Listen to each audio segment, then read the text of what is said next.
নমস্কার, রিম্পার রান্নাঘরে তোমাদের সবাইকে স্বাগত। আজকে আমি যা বানাবো পুঁই শাক দিয়ে মাছের মাথা দিয়ে চচ্চড়ি। তার জন্য আমি পুঁই শাকটাকে আগে সেদ্ধ করে ভিজিয়ে রেখেছিলাম, আর মাছের মাথাগুলো ভেজে রেখেছি। আর এর জন্য রাখছে পেঁয়াজ কুচি আর সবজি দিয়েছি, বেগুন, কুমড়ো, আলু, গাজর, সমস্ত সবজি। আর এখানে কড়াতে তেল গরম করতে দিয়েছি। এবার কড়ার মধ্যে ফোড়নে দেব 5 ফোড়ন। 5 ফোড়ন দিয়েছি, আর এদিকে কাঁচা লঙ্কা দিয়েছি। এবার আমি একে একে তেলে কুচনো পেঁয়াজ, আলু, বেগুন একসাথে ছেড়ে দেবো। এগুলো সব কেটে ধুয়ে রাখা ছিল আমার। আমি এর মধ্যে নুন দেব আর দেবো হলুদ গুঁড়ো।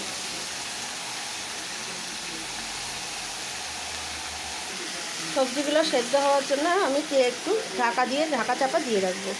অন্যদিকে আমি মিক্সিং বোলের মধ্যে টমেটো, আদা, রসুন, কাঁচা লঙ্কা একটু পিষে রেখেছিলাম। এই মশলাটার মধ্যেই আমি দেব ধনে গুঁড়ো পরিমাণ মতো, এই চামচের 1.5 চামচ, আর দেবো জিরে গুঁড়ো 1 চামচ আর একটুখানি। দেখো এখনো ভাজা ভাজা হবে, যেহেতু এটা মাছের মাথা দিয়ে, তাই আমি এখানে আদা, রসুন, পেঁয়াজটা ব্যবহার করেছি।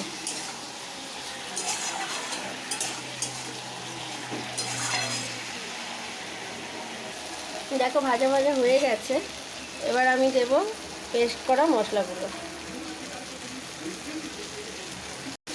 সমস্ত মশলা দিয়ে যাওয়ার পর এবার একটু কষাবো।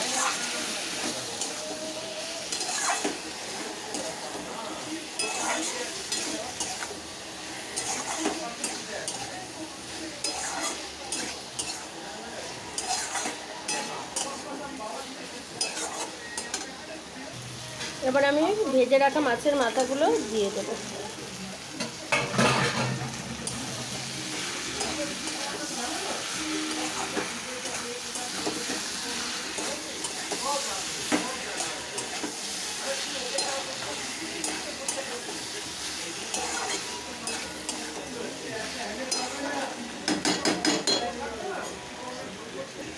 আবার কিছুক্ষণের জন্য আমি ঢাকা চাপা দিয়ে রাখবো। দেখো এখনো সবজিগুলো পুরো সিদ্ধ হয়নি।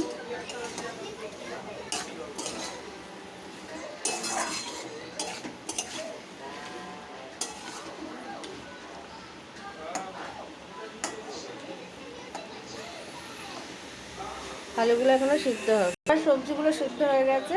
এবার সিদ্ধ করা শাকটা দিয়ে দেবো।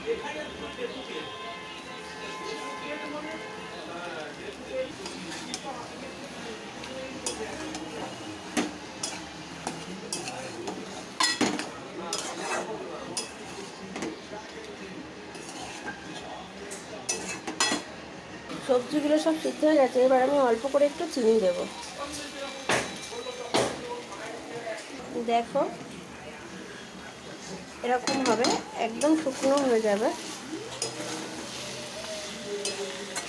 নুন, মিষ্টি, ঝালটা সম্পূর্ণ তোমাদের স্বাদ মতো দিও।